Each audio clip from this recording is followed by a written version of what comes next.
हरिः ॐ योगेशं सच्चिदानन्दं वासुदेवं व्रजप्रियं धर्मसंस्थापकं वीरं कृष्णं वन्दे जगद्गुरुं। श्रीहरिशरणं। श्रीमद्भगवद्गीता भारतीय संस्कृति का अत्यंत सुंदर निरूपण करने वाला वेद वेदांत उपनिषदों का सार है और इसी भगवद गीता का हम चिंतन कर रहे हैं। अद्भुत व्याख्या है गीता प्रबोधिनी स्वामी श्री राम सुखदास जी महाराज की, तो उसी का आश्रय लेकर के हम सत्संग चर्चा कर रहे हैं। श्री भगवद गीता के 18वें अध्याय के हमने 39 श्लोक तक की व्याख्या की है। अब उससे आगे की चर्चा करते हैं। आप सभी लोग बड़े धैर्यपूर्वक सुने। सबको जय श्री कृष्ण, जय श्री राधे। न तदस्ति पृथिव्यां वा दिवि देवेषु वा पुनः सत्वं प्रकृतिजैर्युक्तं सत्वं प्रकृतिजैर्मुक्तं यदेभिः स्यात् त्रिभिर्गुणैः। पृथ्वी में या स्वर्ग में अथवा देवताओं में तथा इनके सिवाय और कहीं भी वह ऐसी कोई वस्तु नहीं है जो प्रकृति से उत्पन्न इन तीनों गुणों से रहित हो।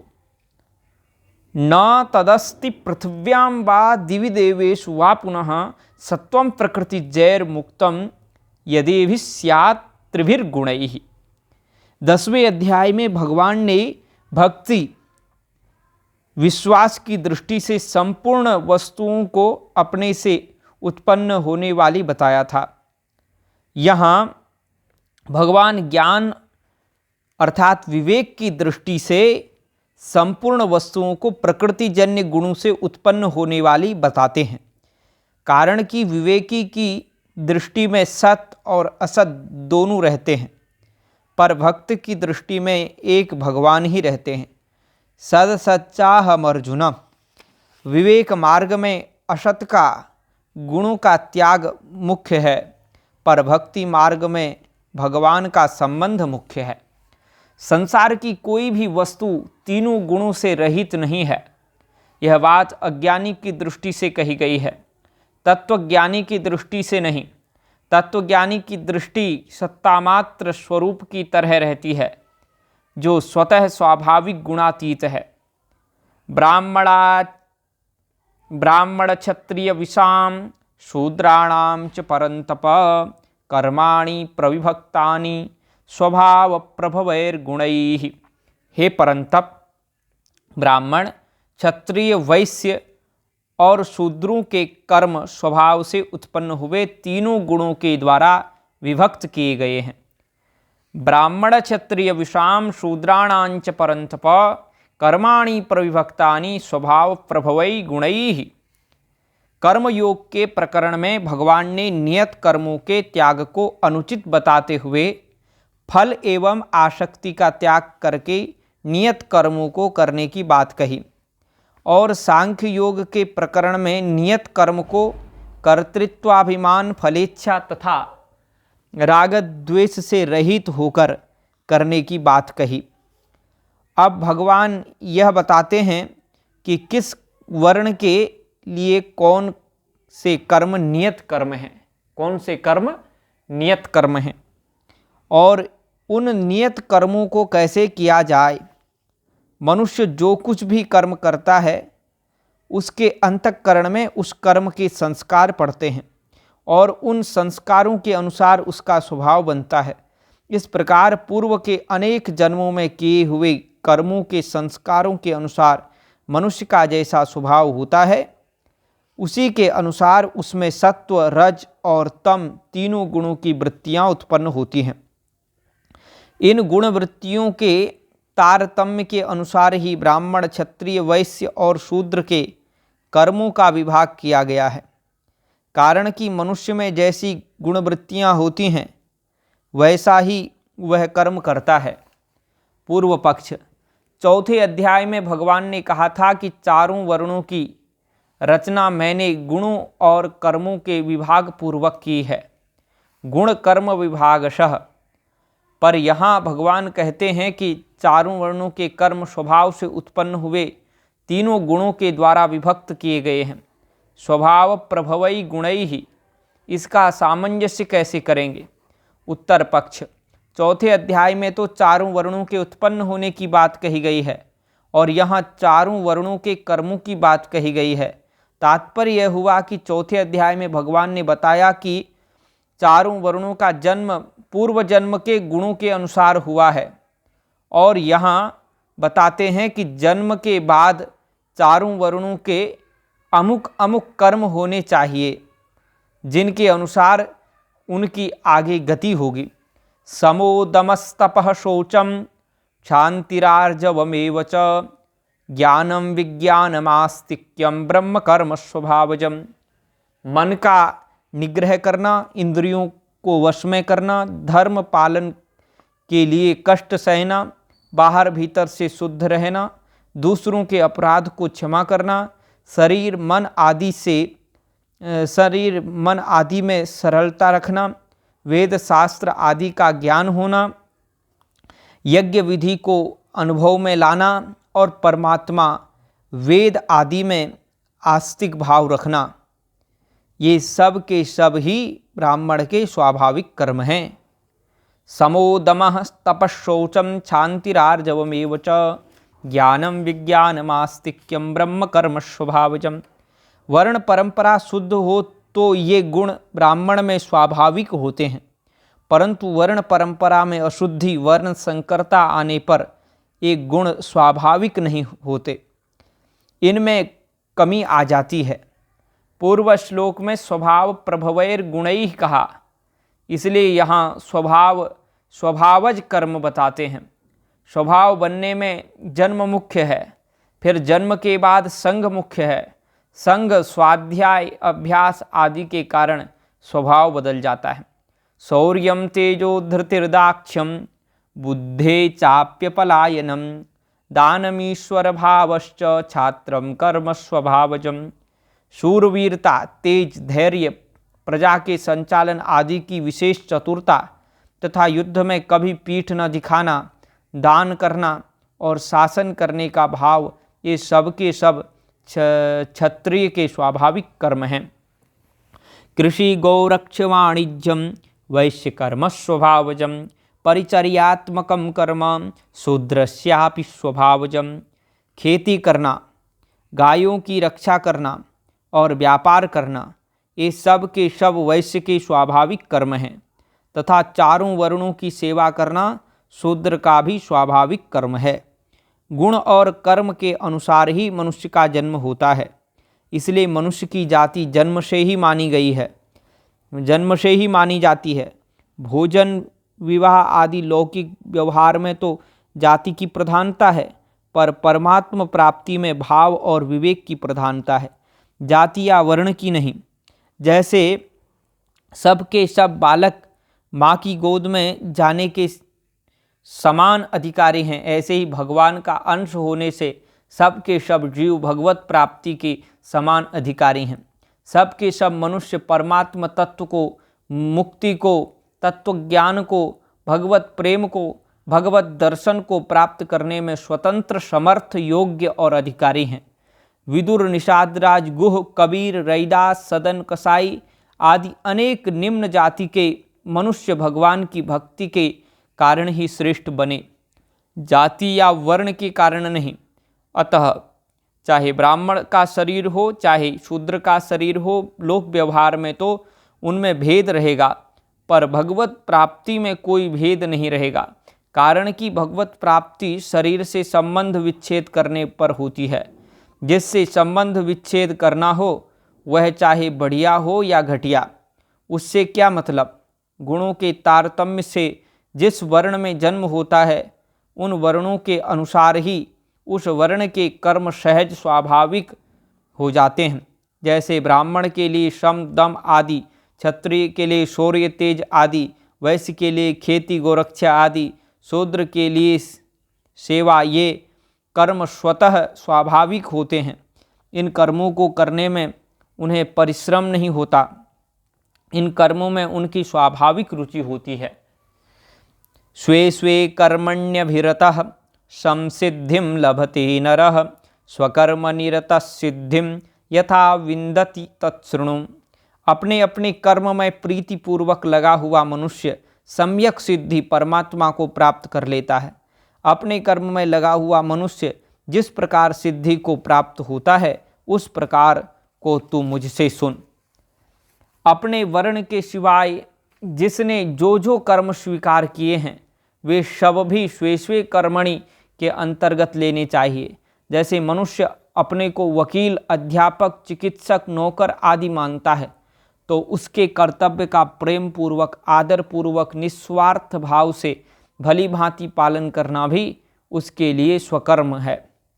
मनुष्य स्वार्थ बुद्धि, पक्षपात, कामना आदि को लेकर कर्म करता है तो वह आसक्ति होती है। वह प्रेम पूर्वक निष्काम भाव से और दूसरों के हित के लिए कर्म करता है तो वह अभिरति होती है। भगवान ने कर्मों में आसक्ति का निषेध किया है। न कर्म स्वनुसज्जते, मनुष्य जाति आदि को लेकर न अपने को ऊंचा समझे न नीचा समझे, प्रत्युत घड़ी के पुर्जे की तरह अपनी जगह ठीक कर्तव्य का पालन करे और दूसरे की निंदा तिरस्कार न करे तथा अपना अभिमान भी न करे, तब अभिरति होगी। वास्तव में कर्म की प्रधानता नहीं है, प्रत्युत भाव की प्रधानता है। कर्ता का स्वभाव शुद्ध होगा तो वह कल्याण करने वाला हो जाएगा, चाहे कर्ता किसी वर्ण का हो। कर्म में वर्ण की मुख्यता है और भाव में दैवी अथवा आसुरी संपत्ति की मुख्यता है। अतः दैवी अथवा आसुरी संपत्ति किसी वर्ण को लेकर नहीं होती, प्रत्युत सब में हो सकती है। दैवी संपत्ति मोक्ष देने वाली और आसुरी संपत्ति बांधने वाली है। इसलिए यदि ब्राह्मण में भी अपनी जाति आदि को लेकर अभिमान हो जाए तो वह आसुरी संपत्ति वाला हो जाएगा, अर्थात उसका पतन हो जाएगा। यतः प्रवृत्तिर्भूतानां येन सर्वमिदं ततं स्वकर्मणा तमभ्यर्च सिद्धिं विन्दति मानवः। जिस परमात्मा से संपूर्ण प्राणियों की प्रवृत्ति उत्पत्ति होती है और जिससे यह संपूर्ण संसार व्याप्त है, उस परमात्मा का अपने कर्म के द्वारा पूजन करके मनुष्य मात्र सिद्धि को प्राप्त हो जाता है। यह संसार भगवान का प्रथम अवतार है। आद्योवतारः पुरुषस्परस्य, आद्योवतारः पुरुष परस्य। अतः यह संसार भगवान की ही मूर्ति है। जैसी मूर्ति में हम भगवान का पूजन करते हैं, पुष्प चढ़ाते हैं, चंदन लगाते हैं, तो हमारा भाव मूर्ति में न होकर भगवान में होता है, अर्थात हम मूर्ति की पूजा न करके भगवान की पूजा करते हैं। ऐसे ही हमें अपने प्रत्येक क्रिया से संसार रूप में भगवान का पूजन करना है। श्रोता सुनकर वक्ता का पूजन करे, वक्ता सुनाकर श्रोता का पूजन करे। इस प्रकार सभी अपने अपने कर्मों के द्वारा एक दूसरे का पूजन करें। दृष्टि भगवान की तरफ ही हो, ब्राह्मण क्षत्रिय आदि वर्ण की तरफ नहीं। जैसे कृषि भूमि, कृषि जैसे होता है ना, ऋषि मुनि भगवान श्री राम को प्रणाम करते हैं तो भगवान के भाव से प्रणाम करते हैं, क्षत्रिय के भाव से नहीं। पूजन में मुख्य भाव यह रहना चाहिए कि सब कुछ भगवान का और भगवान के लिए ही है। जैसे गंगा जल से गंगा का पूजन और दीपक से सूर्य का पूजन करते हैं, ऐसे ही भगवान की वस्तुओं से भगवान का पूजन करना है। इस प्रकार भगवान का पूजन करने से संसार लुप्त हो जाएगा और एकमात्र भगवान रह जाएंगे, अर्थात सब कुछ भगवान ही हैं, इसका अनुभव हो जाएगा। 10वें अध्याय में भगवान ने कहा था कि संपूर्ण प्राणियों के भीतर स्थित आत्मा मैं ही हूँ। अहम आत्मा गुडाकेश सर्वभूताशय स्थितः, सब में मैं स्थित हूँ। अतः भगवत भाव से हम किसी भी प्राणी की सेवा आदर सत्कार करेंगे तो वह भगवान की ही सेवा होगी। यदि किसी प्राणी का अनादर तिरस्कार करेंगे तो वह भगवान का ही अनादर तिरस्कार होगा। साधक यदि जगत को जगत रूप से देखे तो उसकी सेवा करे, और भगवान रूप से देखे तो उसका पूजन करे। अपने लिए कुछ न करे, मात्र कर्म अपने लिए करना बंधन है, संसार के लिए करना सेवा है, और भगवान के लिए करना पूजन है। श्रेयान् स्वधर्मो विगुणः परधर्मात् स्वनुष्ठितात् स्वभावनियतम कर्म कुर्वन्नाप्नोति किल्बिषम्। अच्छी तरह अनुष्ठान किए हुए परधर्म से गुण रहित भी अपना धर्म श्रेष्ठ है, कारण कि स्वभाव से नियत किए हुए स्वधर्म रूप कर्म को करता हुआ मनुष्य पाप को प्राप्त नहीं होता। स्वधर्म रूप कर्म को करने से पाप बन तो सकता है, पर लग नहीं सकता, क्योंकि पाप लगने में मुख्य कारण भाव है, क्रिया नहीं। पाप क्रिया से नहीं लगता, प्रत्युत भाव से अर्थात स्वार्थ और अभिमान आने से लगता है। सहजम कर्म कौन्तेय सदोषमपि न त्यजेत सर्वारंभा ही दोषेण धूमे नाग्निरिवावृता। हे कुंती नंदन, दोष युक्त होने पर भी सहज कर्म का त्याग नहीं करना चाहिए, क्योंकि संपूर्ण कर्म धुएं से अग्नि की तरह किसी न किसी दोष से युक्त हैं। निषिद्ध कर्म में आसक्ति होने से अथवा निषिद्ध रीति से भोगने के कारण ही विहित कर्म कठिन प्रतीत होता है। वास्तव में विहित कर्म सहज स्वाभाविक है, इसमें परिश्रम नहीं है। 41वें श्लोक से यहाँ तक स्वकर्म, स्वधर्म और सहज कर्म शब्दों का प्रयोग हुआ है। इससे यह सिद्ध होता है कि भगवान स्वकर्म और सहज कर्म को ही स्वधर्म मानते हैं। विहित कर्म करने में कुछ न कुछ दोष तो होता है, पर कामना, सुख बुद्धि, भोग बुद्धि न रहने से दोष लगता नहीं। तात्पर्य है कि दोष लगना या न लगना कर्ता की नियत पर निर्भर है। जैसे डॉक्टर की नियत ठीक हो तो पैसों का उद्देश्य न होकर सेवा का उद्देश्य हो तो ऑपरेशन में रोगी का अंग काटने पर भी उसे दोष नहीं लगता। प्रत्युत निस्वार्थ भाव और रोगी के हित का भाव होने से पुण्य होता है। असक्त बुद्धि सर्वत्र जितात्मा विगत स्पृहः नैष्कर्म्य सिद्धिम परमां संन्यासेनाधिगच्छति। जिसकी बुद्धि सब जगह आसक्ति रहित है, जिसने शरीर को वश में कर रखा है, जो स्पृहा रहित है, और वह मनुष्य सांख्य योग के द्वारा सर्वश्रेष्ठ नैष्कर्म्य सिद्धि को प्राप्त हो जाता है। अशक्त बुद्धि जितात्मा और विगत स्पृह होने पर कर्मयोग सिद्ध हो जाता है। कर्मयोग सिद्ध होने पर साधक सांख्य योग का अधिकारी हो जाता है। सांख्य योग से वह नैष्कर्म्य सिद्धि प्राप्त करता है। नैष्कर्म्य सिद्धि का अर्थ है कर्म अथवा अकर्म हो जाएं। कर्म होते हुए भी लिप्तता न हो। कर्मों को न करना नैष्कर्म्य नहीं है, प्रत्युत कर्म करना तो साधक के लिए आवश्यक है। कर्म योग तथा ज्ञान योग दो साधन हैं, पर भक्ति योग साध्य है। अतः कर्मयोग तथा ज्ञान योग से तो नैष्कर्म्य सिद्धि होती है, पर भक्ति योग से परम नैष्कर्म्य सिद्धि होती है। सिद्धिं प्राप्तो यथा ब्रह्म तथाप्नोति निबोध मे समासे नैव कौन्तेय निष्ठा ज्ञानस्य या परा। हे कौन्तेय, सिद्धि अंतःकरण की शुद्धि को प्राप्त हुआ। साधक ब्रह्म को, जो कि ज्ञान की परा निष्ठा है, जिस प्रकार से प्राप्त होता है, उस प्रकार को तुम मुझसे संक्षेप में ही समझो। यहाँ सिद्धिम पद का अर्थ है साधन रूप कर्मयोग से होने वाली अंतःकरण की पूर्ण शुद्धि, जिसकी प्राप्ति के बाद कर्मयोगी ज्ञान योग में अथवा भक्ति योग में जा सकता है। कर्मयोगी के भीतर यदि ज्ञान के संस्कार हैं तो वह ज्ञान में चला जाएगा, और यदि भक्ति के संस्कार हैं तो वह भक्ति में चला जाएगा। यदि किसी एक साधक का आग्रह न हो तो कर्मयोग, ज्ञान योग और भक्ति योग तीनों साधन रूप से भी हैं और साध्य रूप से भी हैं। तो साधन रूप से तो तीनों अलग अलग हैं,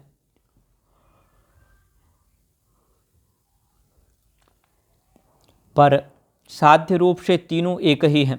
इसलिए गीता जी में भगवान ने कहीं तो साधन भक्ति से साध्य ज्ञान की प्राप्ति बताई है और कहीं साधन ज्ञान से साध्य भक्ति की प्राप्ति बताई है।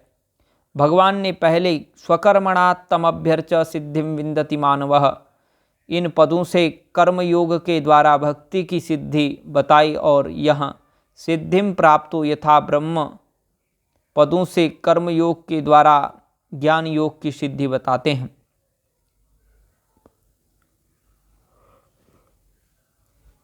बुद्ध्या विशुद्धया युक्तो धृत्यात्मानं नियम्य च शब्दादीन् विषयान् त्यक्त्वा रागद्वेषो विदस्य च विविक्तसेवी लघ्वासी यतवा कायमानसः ध्यानयोगपरो नित्यं वैराग्यं समुपाश्रितः अहंकारं बलं दर्पं कामं क्रोधं परिग्रहं विमुच्य निर्ममशांतो ब्रह्मभूयाय कल्पते। जो विशुद्ध सात्विकी बुद्धि से युक्त वैराग्य के आश्रित एकांत का सेवन करने वाला और नियमित भोजन करने वाला साधक धैर्यपूर्वक इंद्रियों का नियमन करके शरीर वाणी मन को वश में करके शब्दादि विषयों का त्याग करके और राग द्वेष को छोड़कर निरंतर ध्यान योग के परायण हो जाता है, वह अहंकार बल दर्प काम क्रोध और परिग्रह से रहित होकर एवं ममता रहित तथा शांत होकर ब्रह्म प्राप्ति का पात्र हो जाता है। ज्ञान योग का साधक जब तक असत पदार्थों के साथ अपना संबंध मानता रहता है तब तक परमात्मा प्राप्ति की सामर्थ्य नहीं आती। जब असत पदार्थों के संबंध की मान्यता मिट जाती है तब उसमें परमात्मा प्राप्ति की सामर्थ्य आ जाती है, अर्थात उसे नित्य प्राप्त परमात्म तत्व का अनुभव हो जाता है। ब्रह्मभूतः प्रसन्नात्मा न सोचति न कांक्षति समः सर्वेषु भूतेषु मद्भक्तिं लभते पराम। वह ब्रह्मरूप बना हुआ प्रसन्न मन वाला साधक न तो किसी के लिए शोक करता है और न किसी की इच्छा ही करता है। ऐसा संपूर्ण प्राणियों में समभाव वाला साधक मेरी पराभक्ति को प्राप्त हो जाता है। ज्ञान योग के जिस साधक में भक्ति के संस्कार होते हैं, जो अपने मत का आग्रह नहीं रखता, मुक्ति को ही सर्वोपरि नहीं मानता और भक्ति का खंडन नहीं करता, उसे मुक्त होने पर भी संतोष नहीं होता। इसलिए मुक्ति प्राप्त होने के बाद उसे पराभक्ति परम प्रेम की प्राप्ति हो जाती है। जो अपनी दृष्टि मान्यता से ब्रह्मरूप बना हुआ है वह ब्रह्म हुआ नहीं है, उसे यहाँ ब्रह्मभूत कहा गया है। ब्रह्मभूत होने के बाद जीव का ब्रह्म के साथ तात्विक संबंध साधर्म्य हो जाता है। मम साधर्म्यमागताः, तात्विक संबंध होना ही मुक्ति है। फिर सर्वत्र परिपूर्ण परमात्मा में अपने आप को विलीन समर्पित कर देने से परमात्मा के साथ आत्मीय संबंध हो जाता है। ज्ञानी त्वात्मैव मे मतम् द्रक्ष्यस्यात्मन्यथो मयि, आत्मीय संबंध होना ही पराभक्ति की प्राप्ति है। सन्मार्ग में जड़ता का त्याग मुख्य है। जड़ता का त्याग विवेक साध्य है। विवेक पूर्वक जड़ता का त्याग करने पर त्याज्य वस्तु का संस्कार शेष रह जाता है, शेष रह सकता है, जिससे दार्शनिक मतभेद पैदा होते हैं। परंतु परम प्रेम की प्राप्ति होने पर त्याज्य वस्तु का संस्कार नहीं रहता, क्योंकि भक्त जड़ता का त्याग नहीं करता, प्रत्युत उसे भी भगवान का स्वरूप ही मानता है। सदसच्चाहम अर्जुनम, परम प्रेमी की प्राप्ति विवेक साध्य नहीं है, प्रत्युत श्रद्धा विश्वास साध्य है। श्रद्धा विश्वास में केवल भगवत कृपा पर ही भरोसा है। इसलिए जिसके भीतर भक्ति के संस्कार होते हैं उसे भगवत कृपा मुक्ति में संतुष्ट नहीं होने देती, प्रत्युत मुक्ति के रस अखंड रस को फीका करके परम प्रेम का रस अनंत रस प्रदान कर लेती है। संसार के संबंध से अशांति होती है, इसलिए कर्म योग में संसार से संबंध छूटने पर शांत आनंद मिलता है। ज्ञान योग में निज स्वरूप में स्थिति होने से अखंड आनंद मिलता है। भक्ति योग में भगवान ने अभिन्नता होने पर अनंत आनंद मिलता है। भक्ति योग में भगवान से अभिन्नता होने पर अनंत आनंद मिलता है। भक्त्या माम अभिजानाति यावान्यश्चास्मि तत्वतः ततो माम तत्वतो ज्ञात्वा विशते तदनंतरम।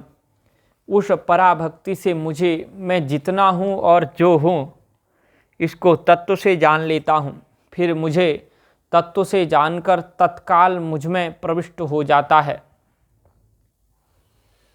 मैं जितना हूँ और जो हूँ यह बात सगुण ईश्वर की ही है, क्योंकि यावान तावान सगुण में ही हो सकता है, निर्गुण में कदापि नहीं। यावानश्चास्मि का वर्णन 7वें अध्याय के 30वें श्लोक में है। साधि भूताधि दैवम माम साधि यज्ञम च ये विदुः पदों से कह चुके हैं। इससे सगुण की विशेषता तथा मुख्यता सिद्ध होती है। यहाँ भक्त्या माम भी जानाति पदों में भगवान को दृढ़तापूर्वक मानना, संदेह रहित विश्वास ही उन्हें जानना है।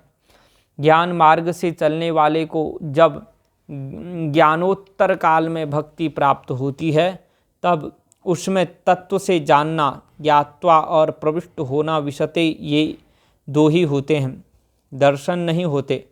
उनमें कोई कमी तो नहीं रहती, पर दर्शन की इच्छा उनमें होती नहीं होती है।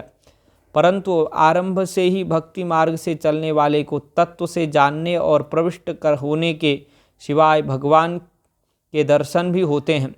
इसलिए ज्ञान मार्गी संतों में भगवत प्रेम भक्ति की बात तो आती है, पर दर्शन की बात नहीं आती।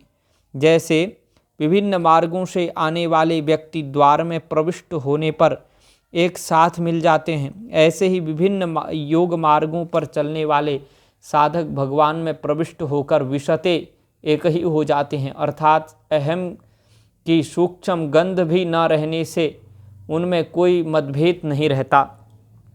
सर्वकर्माण्यपि सदा कुर्वाणो मद व्यपाश्रयः मत्प्रसादादवाप्नोति शाश्वतम पदमव्ययम्। मेरा आश्रय लेने वाला भक्त सदा सब कर्म करता हुआ भी मेरी कृपा से शाश्वत अविनाशी पद को प्राप्त हो जाता है। ज्ञान योगी के लिए तो भगवान ने बताया है कि वह सब विषयों का त्याग करके संयम पूर्वक निरंतर ध्यान की परायण रहे, तब वह अहमता ममता काम क्रोध आदि का त्याग करके ब्रह्म प्राप्ति का पात्र होता है।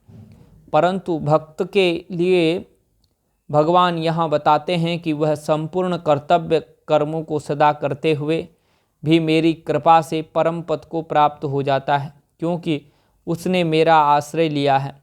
तात्पर्य है कि भक्त को अपना कल्याण खुद नहीं करना पड़ता, कल्याण की वह अपने कारण की वह अपने बल बुद्धि योग्यता आदि का किंचन मात्र भी आश्रय न रखकर केवल भगवान का ही आश्रय रखता है, फिर भगवत कृपा ही उसका कल्याण कर देती है। चेतसा सर्वकर्माणि मयि सन्न्यस्य मत्परः बुद्धि योगमुपाश्रित्य मच्चित्तः सततं भव। चित्त से संपूर्ण कर्म मुझ में अर्पण करके मेरे परायण होकर तथा समता का आश्रय लेकर निरंतर मुझ में चित्त वाला हो जा।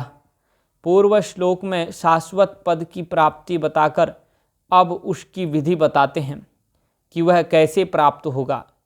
साधक के लिए दो ही मुख्य कार्य हैं, संसार के संबंध का त्याग करना और भगवान के साथ संबंध जोड़ना। पूर्व श्लोक में आए मद व्यपाश्रयः पद में भगवान के साथ संबंध जोड़ने की मुख्यता है, और प्रस्तुत श्लोक में आए बुद्धि योगम उपाश्रित्य पद में संसार से संबंध विच्छेद की मुख्यता है।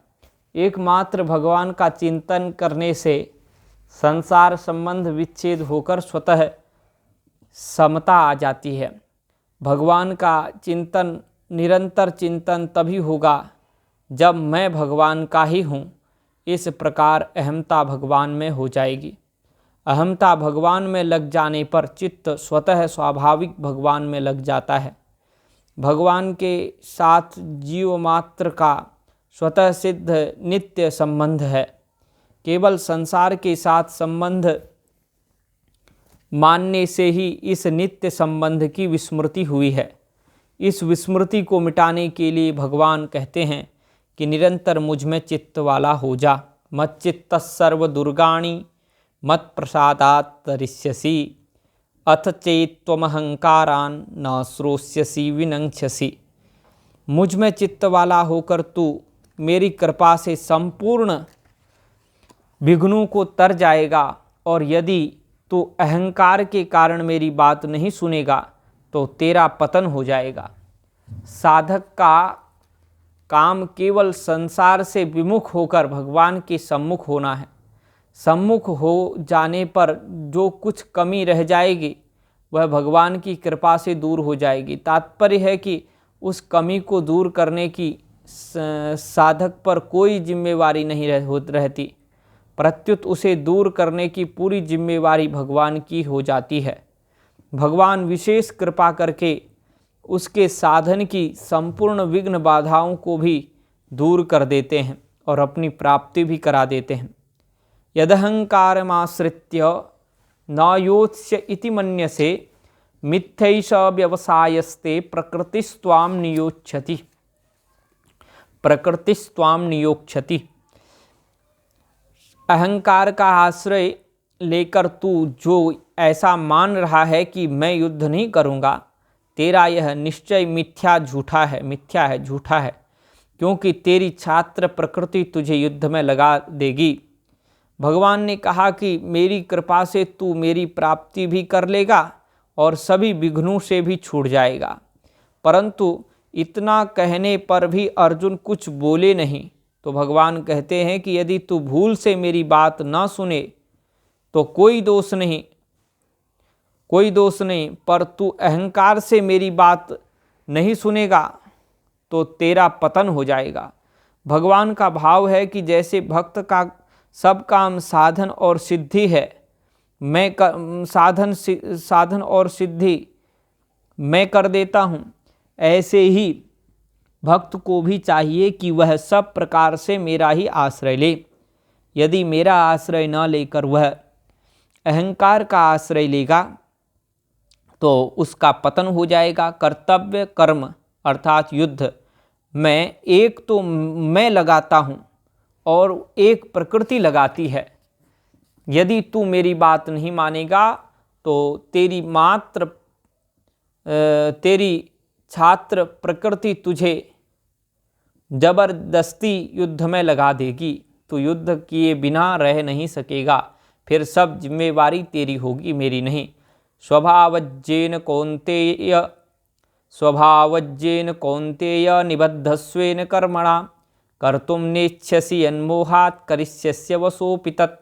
हे कुंती नंदन, अपने स्वभावजन्य कर्म से बंधा हुआ तू मोह के कारण जिस युद्ध को नहीं करना चाहता उसको भी तू छात्र प्रकृति के परवश होकर करेगा। भगवान कहते हैं कि चाहे कर्तव्य मात्र समझकर युद्ध कर, चाहे मेरी आज्ञा मानकर युद्ध कर, युद्ध तो तुझे करना ही पड़ेगा। मेरी आज्ञा ना मानने से तेरा अहंकार रहेगा, जिससे विहित कर्म भी बांधने वाला हो जाएगा, परंतु मेरी आज्ञा मानकर विहित कर्म करने से वह कर्म तेरे लिए कल्याणकारी हो जाएगा। जो प्रकृति के परवश नहीं होता, जिसकी प्रकृति स्वभाव महान शुद्ध होती है, ऐसा ज्ञानी महापुरुष भी जब अपनी प्रकृति के अनुसार चेष्टा करता है, फिर प्रकृति के परवश हुआ तथा अशुद्ध प्रकृति वाला मनुष्य प्रकृति के विरुद्ध कर्म कैसे कर सकता है। ईश्वरः सर्वभूतानां हृद्देशेऽर्जुन तिष्ठति भ्रामयन् सर्वभूतानि यंत्रारूढ़ानि मायया। हे अर्जुन, ईश्वर संपूर्ण प्राणियों के हृदय में रहता है और अपनी माया से शरीर रूपी यंत्र पर आरूढ़ हुआ संपूर्ण प्राणियों को उनके स्वभाव के अनुसार भ्रमण कराता रहता है। जो ईश्वर सबका शासक, नियामक, पालक एवं संचालक है, वह अपनी शक्ति से उन प्राणियों को घुमाता है जिन्होंने शरीर को मैं और मेरा मान रखा है। जैसे कोई रेलगाड़ी पर चढ़ जाता है तो उसे परवस्ता से रेलगाड़ी के अनुसार ही चल जाना पड़ता है। ऐसे ही मनुष्य जब तक शरीर रूपी यंत्र के साथ मैं और मेरेपन का संबंध मानता है, तब तक ईश्वर उसे उसके स्वभाव के अनुसार जन्म मरण रूप संसार चक्र में घुमाता रहता है। शरीर के साथ मैं मेरेपन का संबंध न रहने पर ईश्वर की माया उसे संचालित नहीं करती। तमेव शरणं गच्छ सर्वभावेन भारत, तत्प्रसादात् परां शांतिं स्थानं प्राप्स्यसि शाश्वतम्। हे भरत वंशोद्भव अर्जुन, तू सर्वभाव से उस ईश्वर की ही शरण में चला जा। उसकी कृपा से तू परम शांति, संसार से सर्वथा उपरति को और अविनाशी परम पद को प्राप्त हो जाएगा। जीव ईश्वर का ही अंश है, ईश्वर अंश जीव अविनाशी। ममैवांशो जीवलोके, इसलिए भगवान ईश्वर की ही शरण जाने की आज्ञा देते हैं। ईश्वर की शरण लेने से अहंकार नहीं रहता। जब तक जीव ईश्वर के वश शरण नहीं होता, तब तक वह प्रकृति के वश में रहता है। सबके हृदय में अंतर्यामी रूप से स्थित ईश्वर ही भगवान श्री कृष्ण है, और भगवान श्री कृष्ण ही सबके हृदय में अंतर्यामी रूप से स्थित ईश्वर हैं। इति ते ज्ञानमाख्यातं गुह्याद् गुह्यतरं मया, विमृश्ये तदशेषेण यथेच्छसि तथा कुरु। यह गुह्य से भी गुह्यतर शरणागति रूप ज्ञान मैंने तुझे कह दिया। अब तू इस पर अच्छी तरह से विचार करके जैसा चाहता है वैसा कर। तू जैसा चाहता है वैसा कर। इस कथन में भगवान की विशेष आत्मीयता, कृपालुता और हितैषिता भरी हुई है। ये वचन भगवान अर्जुन का त्याग करने के लिए नहीं कहते हैं, प्रत्युत अपनी तरफ से विशेषता से खींचने के लिए कहते हैं। जैसे गेंद फेंकते हैं तो विशेषता से पीछे लेने के लिए, न कि त्याग करने के लिए। तात्पर्य है कि पूर्व श्लोक में अंतर्यामी निराकार ईश्वर की शरणागति की बात कहकर अब भगवान अर्जुन को अपनी तरफ अर्थात सगुण साकार की तरफ खींचना चाहते हैं, जिससे अर्जुन समग्र की प्राप्ति से वंचित न रह जाए। निराकार में साकार नहीं होता, पर साकार में निराकार भी आ जाता है।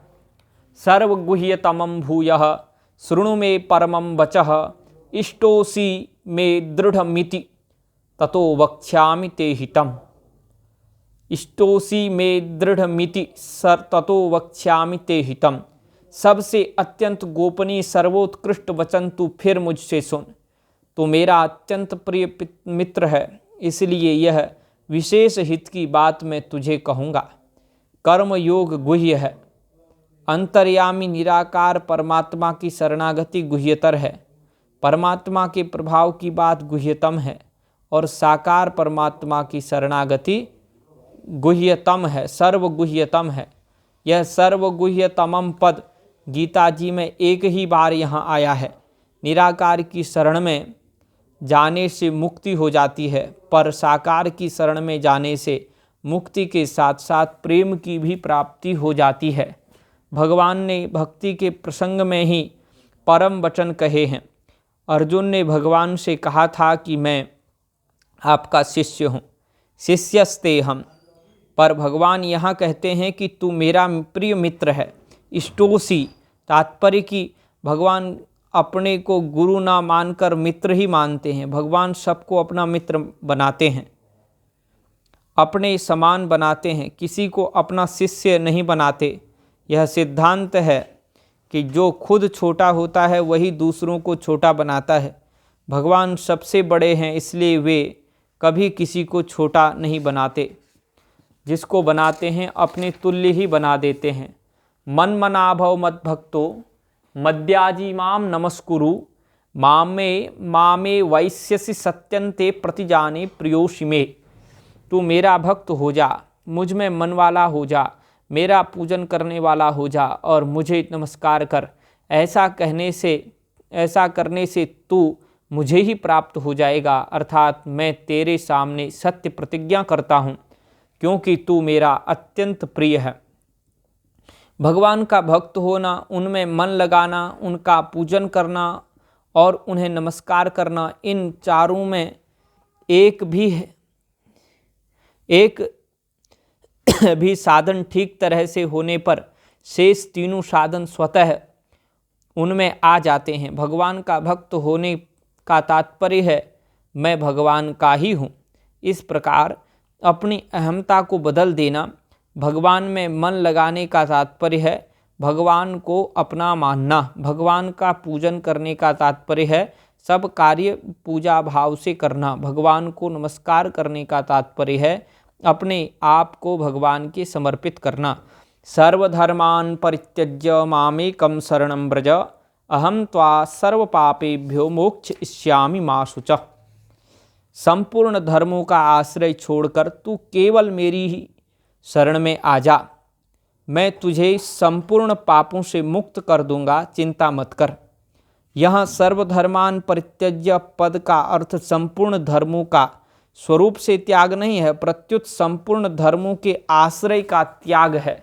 जैसे पहले अध्याय में आया है तो इमे अवस्थिता युद्धे प्राणांस त्यक्त्वा धनानि च। तो इसका अर्थ ये नहीं ले सकते कि वे प्राणों का त्याग करके युद्ध में खड़े हैं। युद्ध में प्राणों का त्याग करके खड़े हैं, इस बात को वहाँ नहीं कहा जा रहा है, क्योंकि प्राणों का त्याग करके कोई युद्ध में कैसे खड़ा होगा। इसी प्रकार अन्ये च बहवः शूराः मदर्थे त्यक्त जीविताः। इसका अर्थ यह नहीं ले सकते कि बहुत से शूरवीर अपने जीवन का त्याग करके खड़े हैं। इसका अर्थ होगा कि वे शूरवीर अपने जीवन की आशा का त्याग करके खड़े हैं, अर्थात उनको अपने जीवन का मोह नहीं है। अतः प्रस्तुत श्लोक में भी सर्वधर्मान परित्यज्य पद का अर्थ सब धर्मों के आश्रय का त्याग लेना चाहिए। तात्पर्य है कि भक्त की दृष्टि में भगवान की शरणागति का जितना महत्व है उतना धर्म कर्तव्य कर्मों का नहीं है। धर्म अपने वर्ण आश्रम आदि को लेकर होता है, अतः उसमें शरीर की मुख्यता रहती है, परंतु शरणागति स्वयं को लेकर होती है, अतः उसमें भगवान की मुख्यता रहती है। मामेकं शरणं व्रज का तात्पर्य है कि बाहर से सबके साथ प्रेम आदर सत्कार का व्यवहार करते हुए भी भीतर से केवल भगवान का ही आश्रय रहे। अर्जुन पापों से छूटना चाहते थे, इसलिए भगवान ने भी पापों से मुक्त करने की बात कही है। वास्तव में केवल पापों से मुक्ति ही शरणागति का फल नहीं है, पापों से मुक्ति मोक्ष का फल है। शरणागति से मनुष्य मोक्ष के साथ साथ भगवान के परम प्रेम अनंत रस को भी प्राप्त कर लेता है। इसलिए भक्त को पापों से अथवा दुखों से मुक्ति पाने की इच्छा न रखकर केवल भगवान की शरण में चले जाना चाहिए। कुछ भी चाहने से कुछ सीमित ही मिलता है, पर कुछ भी न चाहने से सब कुछ असीम मिलता है, सब कुछ मिल जाता है, असीम मिल जाता है। इतना ही नहीं, भगवान भी शरणागत भक्त के वश में हो जाते हैं, उसके ऋणी हो जाते हैं। भगवान का आश्रय लेना और अपने लिए कुछ न करना ही गीता का तात्पर्य है। इसलिए साधक के लिए सबसे मूल्यवान वस्तुएं दो ही हैं, भगवदाश्रय और विश्राम।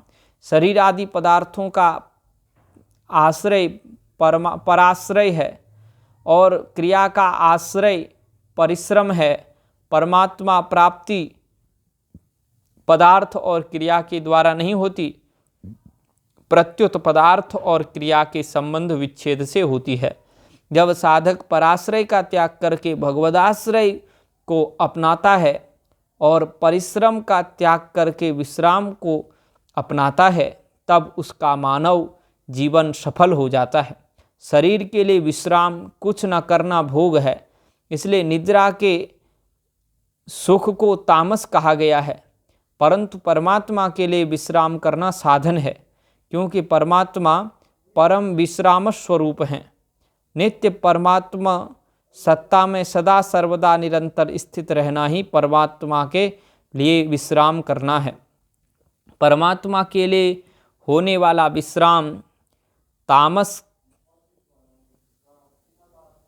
नहीं होता, प्रत्युत सात्विक होकर गुणातीत हो जाता है।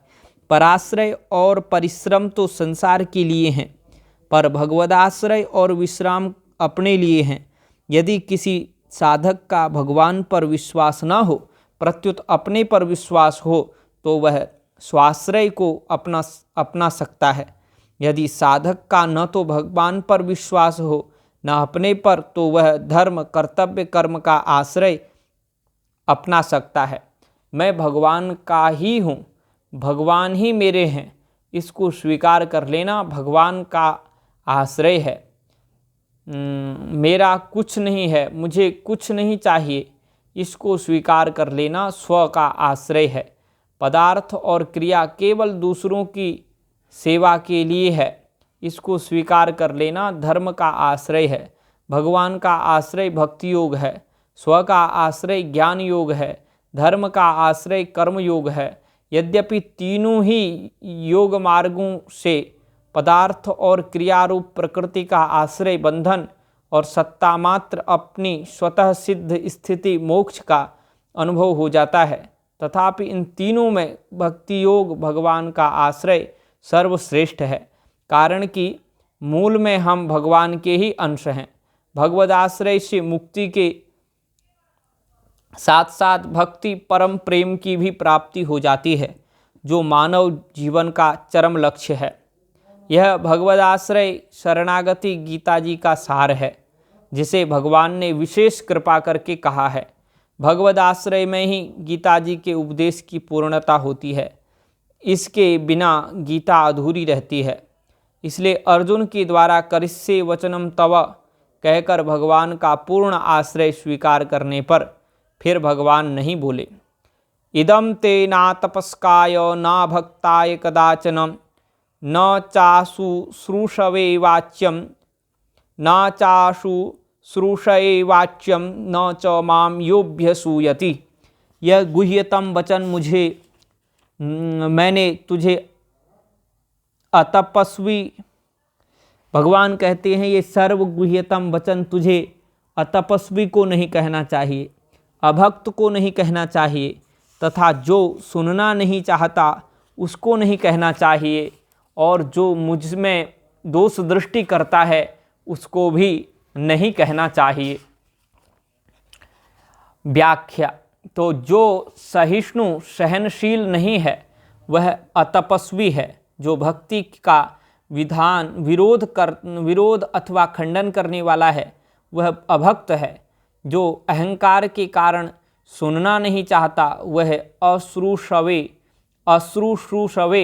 है, अर्थात जो भगवान में दोष दृष्टि रखता है वह अभ्युसूयति है। जिसकी भगवान पर तथा उनके वचनों पर श्रद्धा नहीं है, जो भगवान को मनुष्यों की तरह स्वार्थी तथा अभिमानी समझता है, वह भगवान पर दोषारोपण करके पतन की तरफ न चला जाए, इसलिए उसे पूर्व श्लोक में कहे गए गोपनीय वचन को कहने का निषेध किया गया है।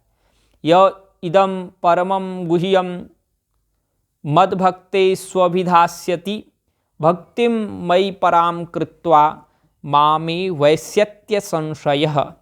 मुझ में पराभक्ति करके जो इस परम गोपनीय संवाद गीता ग्रंथ को मेरे भक्तों में कहेगा वह मुझे ही प्राप्त होगा, इसमें किसी प्रकार का कोई संदेह नहीं है। इसमें कोई संदेह नहीं है। जो केवल भगवान की भक्ति का उद्देश्य रखकर निस्वार्थ भाव से इस परम गोपनीय भक्ति स्वरूपा भगवती गीता को, इस गोपनीय गीता जी को भक्तों में सुनाता है, वह भगवान को प्राप्त होता है। जो भोजन, शयन, शौच, स्नान आदि शारीरिक क्रियाओं को भी भगवान के अर्पित कर देता है वह भी भगवान को प्राप्त हो जाता है।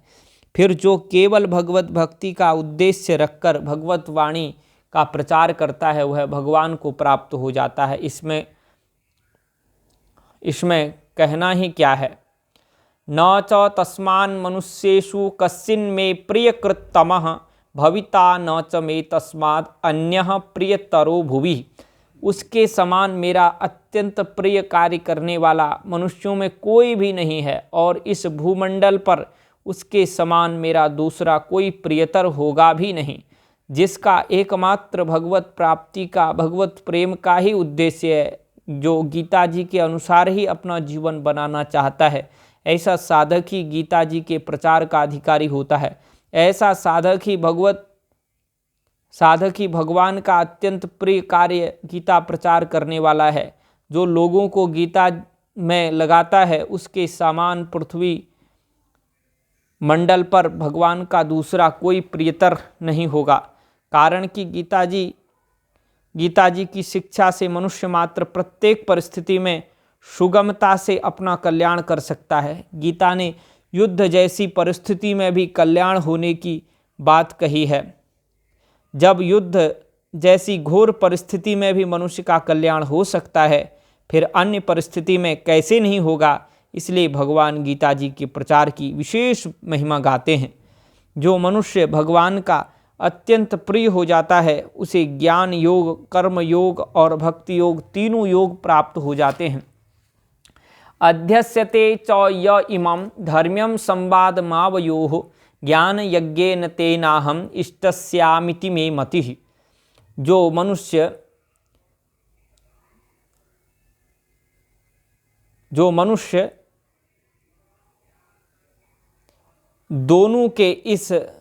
हम दोनों के इस धर्ममय संवाद का अध्ययन करेगा उसके द्वारा भी मैं ज्ञान यज्ञ से पूजित होऊंगा, ऐसा मेरा मत है। भगवान ज्ञान यज्ञ को द्रव्य यज्ञ से भी श्रेष्ठ मानते हैं। जो गीता जी का अध्ययन करता है उसके द्वारा भगवान ज्ञान यज्ञ से पूजित होते हैं। जब गीता जी के अध्ययन मात्र का इतना महात्म्य है, फिर उसके अनुसार आचरण करने का कितना महात्म्य होगा। श्रद्धावान न शूयश्च शृणुयादपि यो नरः सोऽपि मुक्तः शुभान् लोकान् प्राप्नुयात् पुण्यकर्मणाम्।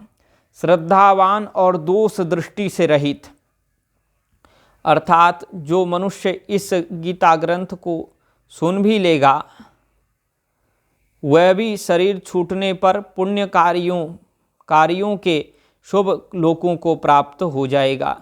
गीता की बातों को जैसा सुन ले उसे प्रत्यक्ष से भी बढ़कर पूज्य भाव सहित वैसा का वैसा मानने वाला नाम श्रद्धावान है।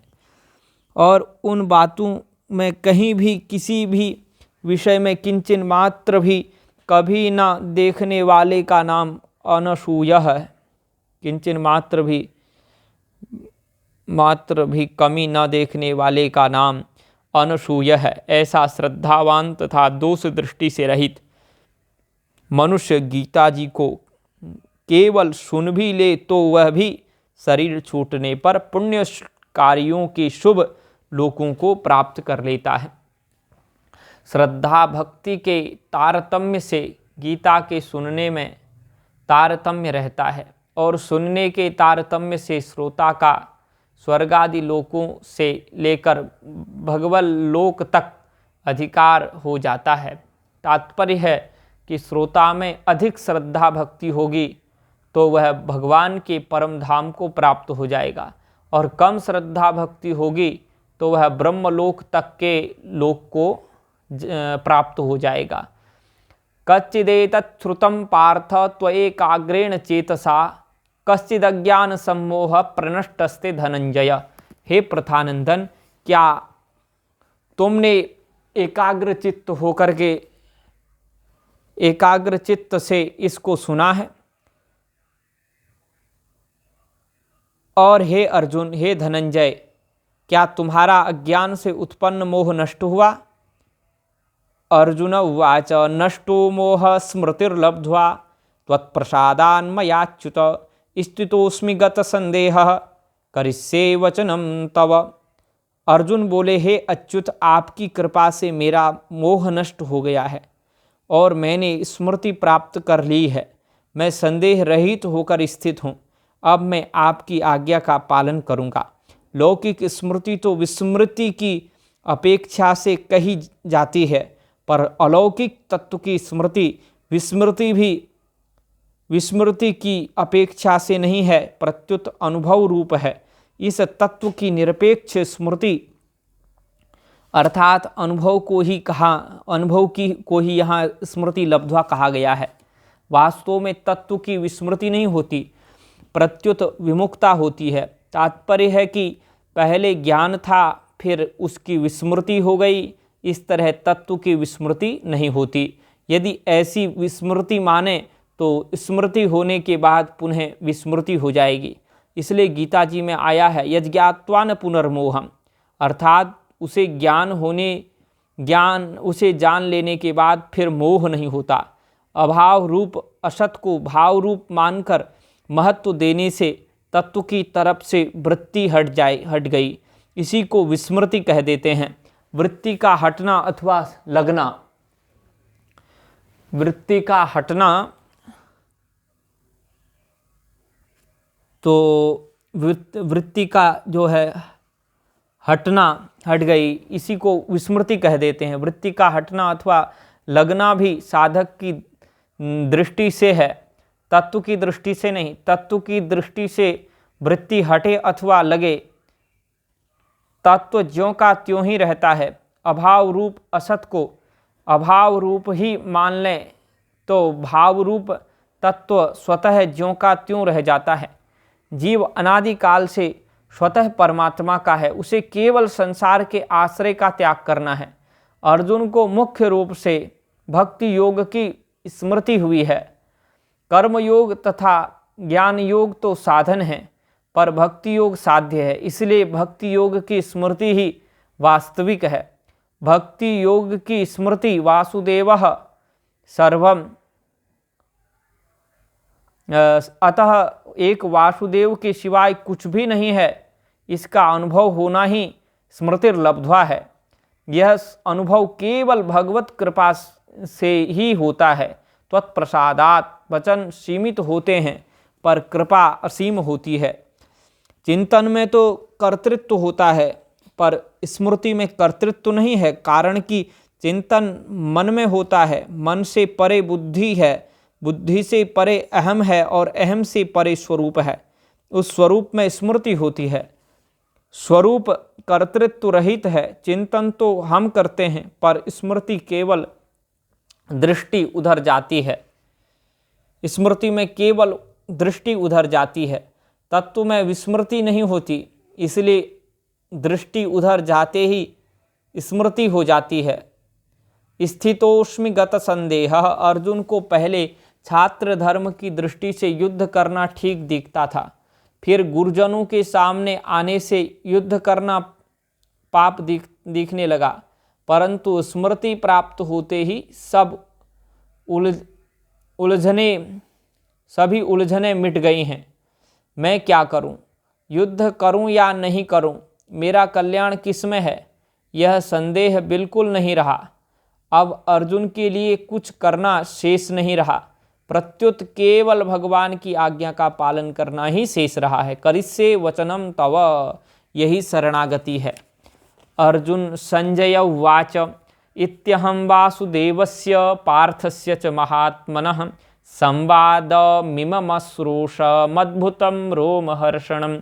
संजय बोले, इस प्रकार मैंने भगवान वासुदेव और महात्मा प्रथानंदन अर्जुन का यह रोमांचित करने वाला अद्भुत संवाद सुना। भगवान का स्वयं अवतार लेकर मनुष्य जैसा काम करते हुए अपने आप को प्रकट कर देना और मेरी शरण में आ जाना, यह अत्यंत रहस्य की बात कह देना, यही संवाद में रोमहर्षण करने वाली, प्रसन्न करने वाली, आनंद देने वाली बात है। गीता जी में महात्मा शब्द केवल भक्तों के लिए आया है। यहाँ संजय ने अर्जुन को भी महात्मा कहा है, क्योंकि वे अर्जुन को भक्त ही मानते हैं। भगवान ने भी कहा है, भक्तोऽसि मे सखा चेति, भक्तोऽसि मे सखा चेति। तो व्यास प्रसादात् श्रुतवान् एतद्गुह्यमहं परम योगम योगेश्वरात् कृष्णात् साक्षात् कथयतः स्वयं। व्यास जी की कृपा से मैंने स्वयं इस परम गोपनीय योग को, गीता ग्रंथ को कहते हुए साक्षात योगेश्वर भगवान श्री कृष्ण से सुना। भगवान श्री कृष्ण और महात्मा अर्जुन का पूरा संवाद सुनने पर संजय के आनंद की कोई सीमा नहीं रही। इसलिए वे हर्षोल्लास में भरकर कह रहे हैं कि मैंने यह संवाद परंपरा से अथवा किसी के द्वारा नहीं सुना है, प्रत्युत इसे मैंने साक्षात भगवान के श्रीमुख से सुना है। राजन संस्मृत्य समस्मृत्य संवादमिममद्भुतं केशवार्जुनयो पुण्यम हर्षयामि च मुहुर्मुहुः। हे राजन, भगवान श्री कृष्ण और अर्जुन के इस पवित्र और अद्भुत संवाद को याद करके मैं बार बार हर्षित हो रहा हूँ।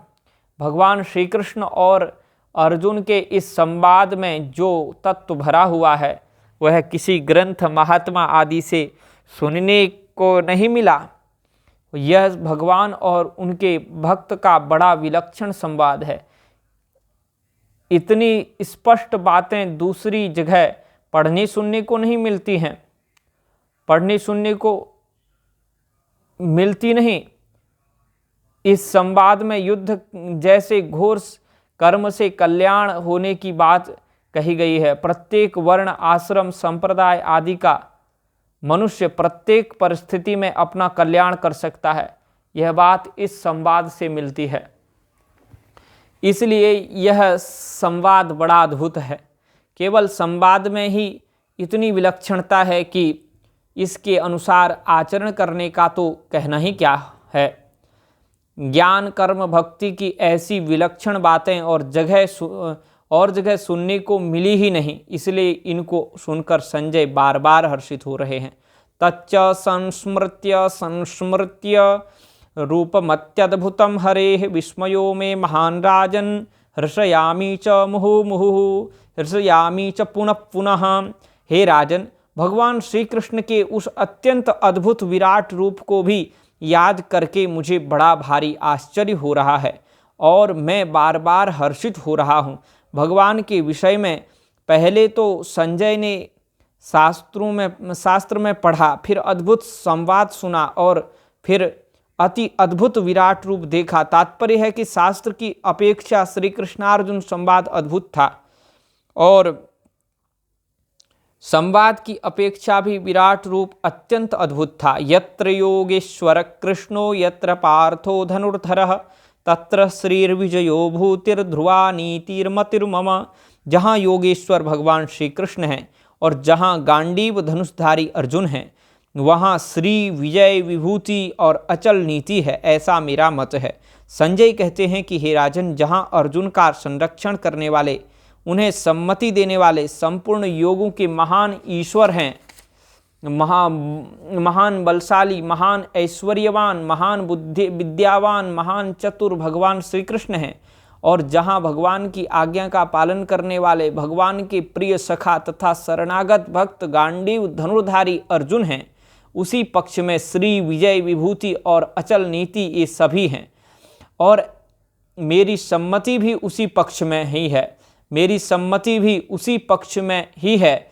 युद्ध में कौन जीतेगा और कौन हारेगा, इसका निर्णय वास्तव में उसी समय हो गया था जब अर्जुन और दुर्योधन दोनों युद्ध का निमंत्रण देने भगवान श्री कृष्ण के पास पहुँचे थे। अर्जुन ने अस्त्र शस्त्रों से सुसज्जित नारायणी सेना को छोड़कर निशस्त्र भगवान श्री कृष्ण को स्वीकार किया और दुर्योधन ने भगवान को छोड़कर उनकी नारायणी सेना को स्वीकार किया। गीता के अंत में संजय भी मानो उसी निर्णय की और संकेत करते हैं। यह सर्वविदित तथ्य है कि यहाँ जहाँ भगवान श्री कृष्ण हैं, श्री कृष्ण भगवान विराजमान हैं, वहीं विजय है।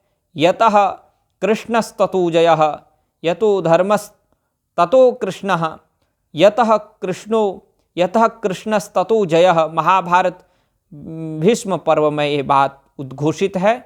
तो ब्रह्म षट शून्य नेत्राब्दे हेम लंबाख्य वत्सरे नवम्यां चैत्र शुक्लायां राम जन्म महोत्सवे गीता प्रबोधिनी टीका लेखनम पूर्णतामगात यत्कृपातो नमामस्तं गीता नायकमच्युतम।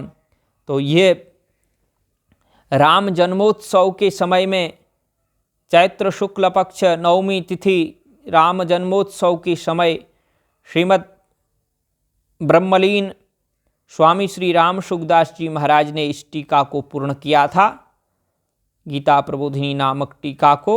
तो भगवत कृपा से उन्होंने अच्युत भगवान गीता नायक गायक भगवान अच्युत की कृपा से उन्होंने इस ग्रंथ को पूर्ण किया था।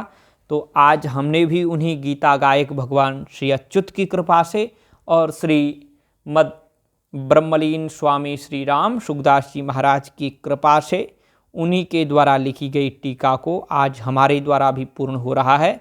ओम तत्सदिति श्रीमद्भगवद्गीता सुपनिषत्सु ब्रह्म विद्यायाम योग शास्त्रे श्री कृष्णार्जुन संवादे मोक्ष संन्यास योगो नामाष्टमोध्यायः। तो नामाष्टादशोध्याय, यह अष्टादश अध्याय भी आज पूर्ण हो गया। तो ऐसे करके वैसे हमने सभी अध्याय लाइव में गए हैं, लेकिन ये 18वां अध्याय बड़ा लंबा है, तो इस वजह से इसके लिए हम अभी इतना समय नहीं निकाल पाए हैं। लेकिन इसके लिए समय निकालने का हमारा विचार है। तो एकादशी तिथि आ रही है और उस एकादशी मोक्षदा एकादशी के वक्त बड़ा अद्भुत संयोग है। उसी एकादशी तिथि को भगवती गीता का भगवान श्री कृष्ण के मुखारबिंद से अर्जुन के प्रति प्रादुर्भूता हुई थी। तो उसी दिन उसी पवित्र अवसर पर हमारा विचार है कि 18वें अध्याय का लाइव हम स्वाध्याय करेंगे श्री राम सुखदास जी महाराज के इसी टीका का आश्रय लेकर के। और फिर एक बात और भी ध्यान देने योग्य है, अभी हमने प्रथम अध्याय तो कर दिया है वीडियो का, प्रथम अध्याय और 18वां अध्याय, लेकिन बीच के जो 16 अध्याय हैं तो वह 16 अध्याय अभी बाकी हैं।